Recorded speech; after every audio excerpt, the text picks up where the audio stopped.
Good evening, afternoon, night, morning, whenever you find a way to watch, listen to this podcast. It is me, Omar Hashan Borja, the Burger Popper, just churning along with these off-season podcasts. Different topics come along every day and whatnot. And so, just write a little bit and, do some podcasts here.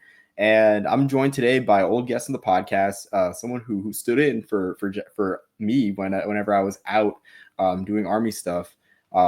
And did well with Jackson. I'm joined by Alec Nederveld, a great writer, and I think now editor for Mike Farrell Sports. Just an amazing site. Recently left there for a variety of reasons, but still doing some stuff with Syracuse. Have a couple other big things down the road. I think we'll see soon. But yeah, very excited to for you to have me on, Omar. Yeah, absolutely. Ain't nothing wrong with the college freelance life. I lived it during the pandemic, and you know it's okay. Everything's gonna be good in the end. So Right, for sure. so I'm joined by Alec. We're going to talk today about a Syracuse and Colgate topic, or Colgate Syracuse, excuse me.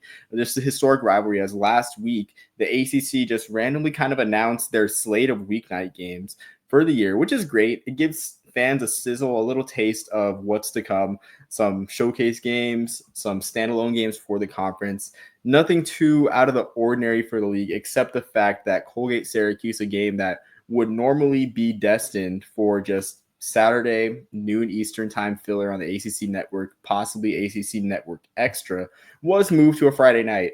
And of course, a Friday night television slot is limited, and there's only, I guess, a small variety of networks that you can be on. Not really a small variety, but there aren't many Friday night slots. And so, Alec, I want to know your thoughts on Colgate Syracuse being moved to a Friday, what it means for the rivalry, and also I want to pick your brain on a general pulse of the fan base on their thoughts of this rivalry, which has plenty of history, but only four not so close meetings since 2010. Yeah, so I'll start with the general pulse on the rivalry, and like you could kind of figure out based on the recent results, there isn't much attention given to Syracuse Colgate. The teams have met, I think, about 30 times, a little more than 30 times in total. So there is a good amount of history there, but these teams have not played very many close games. The last time Colgate won the series was 1950, and really the only Syracuse and Colgate, there are going to be rivals just naturally, just based on the geography, about 45 minutes, an hour away from each other. And basketball has been much more of a rivalry, with Colgate taking two recent games. The rivalry overall has been very competitive, which is a lot of credit given to Matt Langle, the Colgate head coach, and some more of what the Syracuse basketball fan base has become. Story for another day. But I think it is exciting to see this game on a Friday night, because otherwise it would just be a Saturday, like you mentioned, Saturday throwaway game. And a lot of these Syracuse FCS teams, we schedule an FCS opponent every year. It pretty much always is a Northeast opponent, and it pretty much always is, just no disrespect, it's just a random team from the Northeast. It's last year we played Holy Cross. A couple years ago we played Wagner. I just don't feel any connection to any of these teams that Syracuse is playing. At least Colgate, you have that rivalry with basketball, rivalry with being nearby, and it's something that we haven't seen since, I want to say, the year was 2014 against Villanova, a game which went to double overtime, the first game of the Dino Babers era. So some relevant some relevancy there. It's good to see that Syracuse is playing Colgate again. Yeah, I mean, absolutely. And it's great to see, I guess, particularly with them and Holy Cross, them kind of reconnecting with their old rivals from the days when those were big programs, when the Northeast was the hub of college football. Syracuse Colgate, of course, a lot of history, as we mentioned too. Same thing with Boston College, Holy Cross. Even though Holy Cross also does have a history with Syracuse, it isn't as extensive as with Colgate, but they do have a history with Syracuse. But like you mentioned, the Colgate Syracuse game being a throwaway game on the ACC network on a Saturday. Boston College Holy Cross was similarly like in that position, was actually on, I think, ACC Network Extra. And then Holy Cross, of course, as we know, almost beat Boston College that day. Not saying the same thing's going to happen with Colgate Syracuse, but it's just great to see extra eyes on the program. And I think the only times really that the Patriot League is on linear TV is when they play the Service Academies, I want to say, because, of course, the CBS Sports Network, um, contract with both schools is there. But of course, that game, I mean, CBS Sports Network has low coverage, low carriage. Notably, they're not Nielsen rated, so I don't think there's much carriage around the country for the CBS Sports Network. And with that, I mean, there really isn't as much benefit. They might as well be on the ACC network. Or I guess ACC Network Extra as we're talking here. So, I mean, overall, just a huge benefit. And I hope Colgate makes a great account for themselves. And like you said, too, I have the same feeling as an Army fan where like last year, maybe not last year, but this year where we played Tarleton. Tarleton's a phenomenal program. Like they are great. They are probably going to be FBS in the next couple of years, but there just isn't really a connection with Army and Tarleton as there is with Holy Cross, Lafayette, Lehigh. I think we've played over the past 10 years, I think we've played every single Patriot League team except for Georgetown. And that might be it. Yeah, we played every single Patriot League football member except Georgetown because there's history in those rivalries. And I mean, back in the day, those schools came to West Point before there was a Mikey Stadium. Those teams came to West Point. They played on the parade field, and they got their whooping and they returned on the train. So not all the time do we whoop them, but nonetheless, like I love the history, and I just hope that the respect is there with like both fan bases to like really take in the moment. Yeah, I agree. I think if you look at, I just think that there is a lot of respect for Colgate just in the Syracuse, the upstate New York area. There's a lot of respect for Colgate as an academic institution. I think that there should be a lot of respect towards them. Again, just given on what their basketball program has done, they have some good things to talk about for their football team. Obviously, just hiring Kirk Fitzgerald, the former head coach at SUNY Cortland D3 program that won the FCS national championship in 2023 with a relative lack of history compared to the North Centrals, the Mount Unions of the world, the UW Whitewaters. So Kirk Fitzgerald, he is a fantastic coach. He's going to have his Colgate team very good very soon. May not be ready for the third week in the 2025 season, but I think there is just a lot to be excited about with this Colgate program, this game being one of them, and an opportunity to be likely on ACC Network.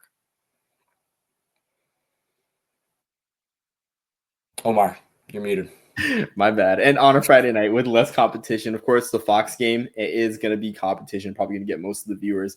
But even then, I can see the viewership. Well, ACC Network doesn't release viewership numbers, but I think around like the high double digit thousands, even over 100,000 is realistic and good for Colgate as well. I mean, all their games are pretty much paywalled on ESPN Plus, so it's definitely a benefit there for Colgate.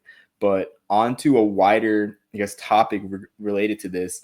Syracuse has Friday night games every single year. Shout out to Matt Stars Sports. Love his account. I love his projections for the weeks of the season, how he thinks the broadcast slate is going to be. And it really gets the mind going, really gets me and a lot of college football fans excited. But on his site, where he lists every single broadcast for the week and every single FBS conference's broadcast slate each season, he mentions that Syracuse and Boston College are tied into yearly Friday night games, at least one per year. And I know it's been a longstanding tradition. I know back in 2017 or 2016, Lamar's Heisman moment, the hurdle against Syracuse, came on a Friday night game. Sorry to bring back bad memories, Alec. But I want to know, I wonder if there's fatigue with Syracuse fans with having a Friday night game every year. This year, you guys got two, where the Colgate game would have been an easy game to make on a Friday, on a Saturday afternoon. Maybe it's better. It's on a Friday afternoon, so there isn't that much of a loss in attendance. But also North Carolina is on a Friday. I'm not sure what the attendance would have been like for that one, but I can't imagine it would take a hit on a Friday. So I want to know, I guess, a general pulse with Syracuse fans regarding these Friday night games. Yeah, the first thing, you should have stuck with 2017, because on that Friday night, it was Friday the 13th, actually, Syracuse upset number 2 Clemson. Good memories from that, not as much from the 2016 butt whooping against Louisville. When I think about these Friday night games, I'm at a point where I just think it's a tradition. I just think, oh, Syracuse, yep, they're just going to have one game on a Friday night each year. Sometimes it's something to write home about. A lot of the time it's not. Last year we played Stanford on Friday night. That was a pretty disappointing game, being a last-second field goal loss to a team that Syracuse definitely was better than. going to your point on attendance, yes, the attendance definitely. I think it won't be very good in general, just because you're playing a team like Colgate. Yes, there was a lot of hype about the team last year, but Colgate isn't. This Colgate won't bring the fans in. You can make an argument that Syracuse has a fair weather fan base. Colgate, again, they're not gonna push the needle for that. I do think normally though the Friday night games, again, because it kind of has become a tradition, they do draw fairly well, but it's not overall. It's not going to be. There's not going to be very much attendance, especially with another Friday night game to look forward to down the road with UNC in October. Yeah, I definitely agree with UNC, and I think UNC is a more attractive opponent than this past year's Friday night opponent for you guys, Stanford. Yeah. I don't know if I don't know what the attendance was like for that one. I don't know if there's like a level of fascination with Stanford coming to town for the first time as a conference member. Yeah. I can imagine that the UNC attendance will be better just for away fans in general, and also just for that fan base, because Stanford is it's a declining fan base at the moment, sadly.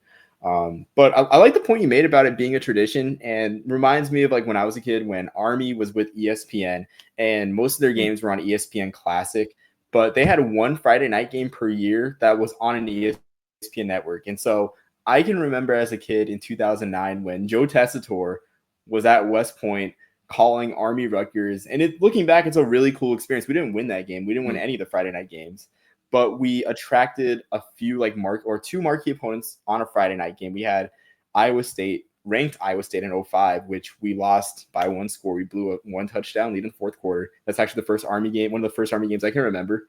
Very, very saddening. And then we also had that Rutgers game. We had Rutgers twice. And then we also had the Air Force game on a Friday night. So it definitely started to become a tradition. And speaking from experience as a former cadet, those Friday night games kind of like change things up, like where the classes aren't shorter, but it's kind of a mixed emotion because you start the day earlier, you end classes later, your classes are just moved up super high, and there's kind of some sort of excitement, I want to say, to a Friday night game, mostly because cadets just want to go out and have a whole free Saturday without having to be free PR bait for the U.S. Army. But that's that's off the record, even though it's very much on the record. But yeah, like I like the point about a tradition, and it's like funny how you mentioned that too, where it's like there's just so much moments for like Friday night games where I can't believe I forgot the upset of Clemson back in 2017. I can't believe I forgot that. But even before that, like when they're in the Big East, I remember when they upset West Virginia on a Friday night. So it's amazing how long the tradition's been. Yeah. No, I mean, you just had my mind running through old Syracuse Friday night games. I want to say the first Syracuse game that I can remember going to, I want to say this was 2010 or 2011. We're playing South Florida.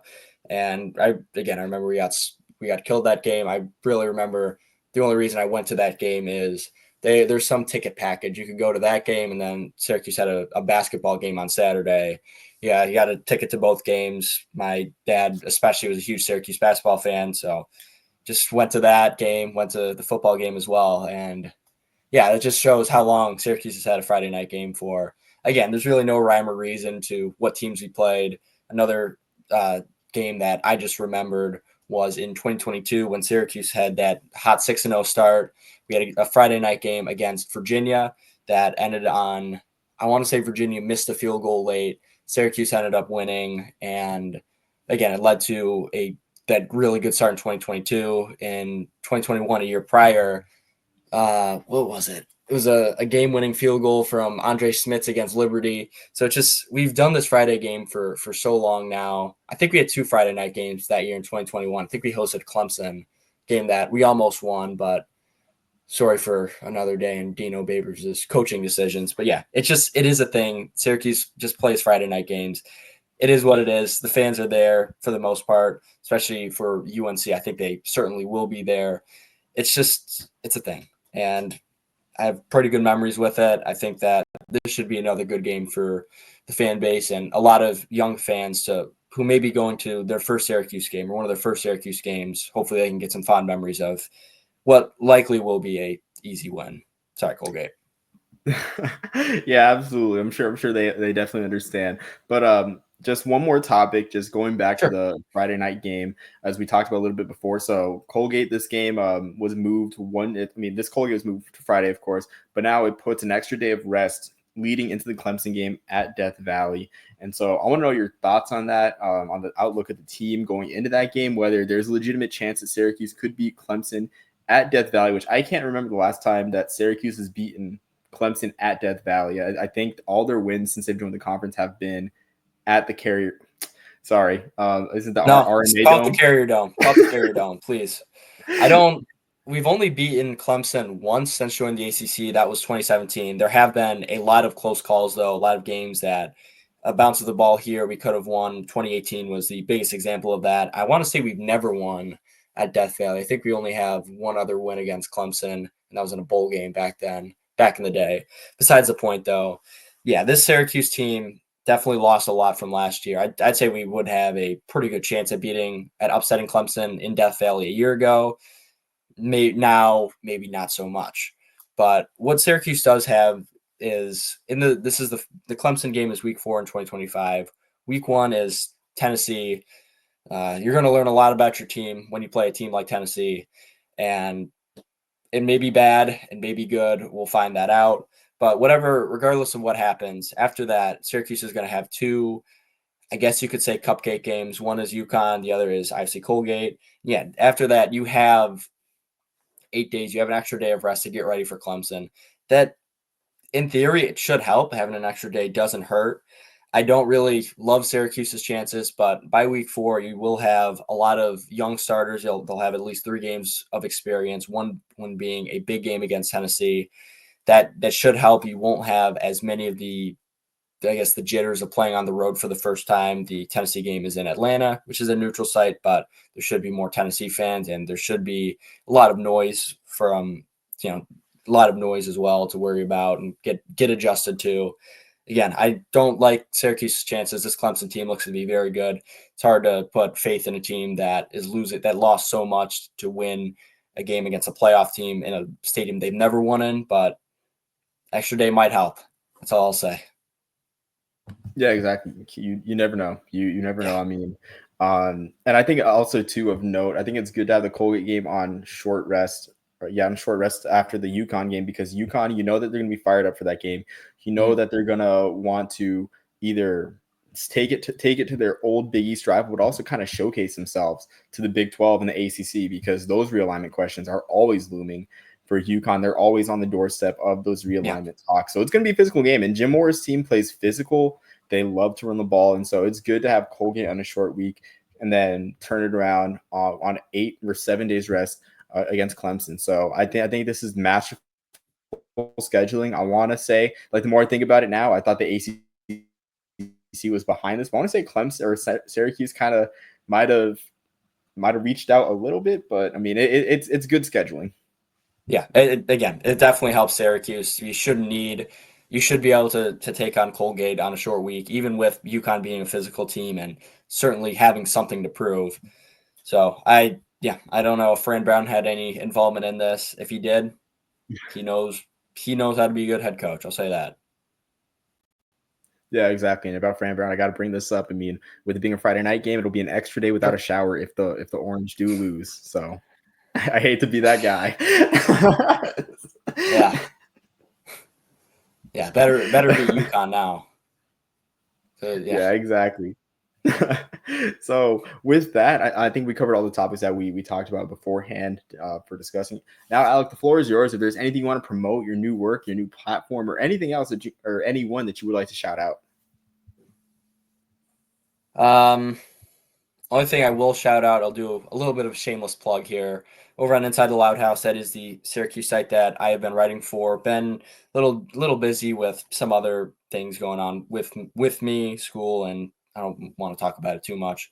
But I did just get back into that. Have some other stuff coming soon. I want to preview the spring position battles for offense and defense, and what I just wrote, somewhat related to this actually is on why the Syracuse and Boston College rivalry is going to be more exciting soon. Both programs are certainly on the rise. Fran Brown, Bill O'Brien, they know what it takes to build a program, despite being completely different in their background. They have a similar approach, a lot of recruiting, a lot of recruiting early. They want to claim the Northeast as their own with some supplemental recruits from California, Florida, the DMV, all sorts of other places. And recent games have been exciting. They've meant a lot, and they're going to mean a lot more soon. So please read that if you get a chance. InsideTheLoudHouse.com should be there soon. And I want to thank you, Omar, for giving me this opportunity to talk about Syracuse and Colgate on your podcast.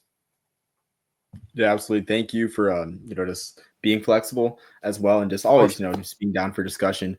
I think too, like that Syracuse and Boston College, it's great when there's Northeastern contenders for college football, because of course we knew that back in the day, that's where you got attention. That's where programs rose back in the day, by playing games in the Northeast. And so it's good, and it's good to hear that with the Lambert Trophy back up and running for the foreseeable future. Maybe Syracuse can win one of those one of these years. So you never know if Army can win one, or if Army can win two over the past 2018 6 years, after not winning one for almost 60 years. I mean, shoot, it's possible for Syracuse. So I thank you again. And then, of course, with your content at Inside the Loud House, it's great stuff. And the spring game is in a month to this day. So, I mean, tune in for Alec's coverage of the spring game if you're interested, if you got that itch for football. I mean, it's I guess not really around the corner, but it's closer than you think.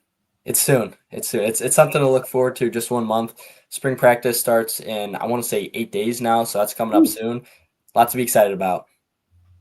Yeah, absolutely. And for everyone listening or watching, I thank you for your time. Just thank you for just giving us a chance.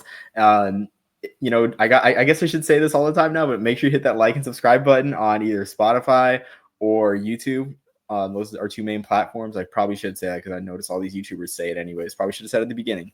But until next time, everyone, thank you for joining. Have a blessed day, and peace, love, and salt on the Burger Popper.